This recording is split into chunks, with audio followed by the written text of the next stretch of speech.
Hi guys! Welcome back to Cookingee! For today's recipe, magluluto tayo ng creamy garlic pork chop. For our ingredients, here is the list. You can also check our description box.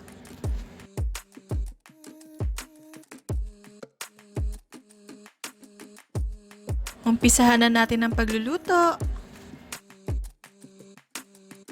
Seasoned pork chop with salt and pepper on both sides.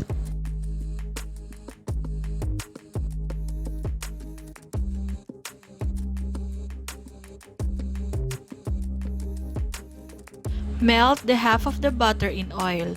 By putting oil, you will prevent the butter from burning easily. Pan fry the pork chop on both sides until golden brown.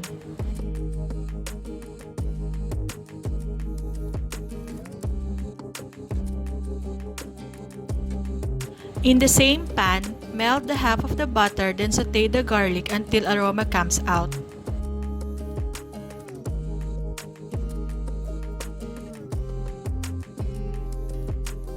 Put the garlic on the side of the pan, then add the flour. Let it cook for around 30 seconds and give it a stir so it's incorporated with the butter.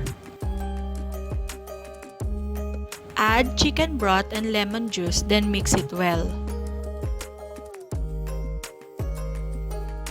Add all-purpose cream and garlic powder, then stir.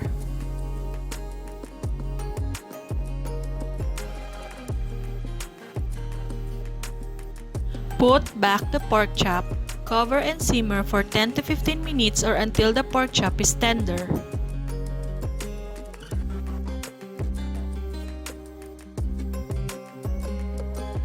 When it is cooked, garnish it with parsley.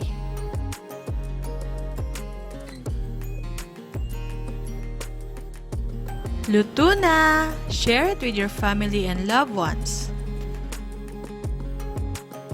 Hope you like our recipe!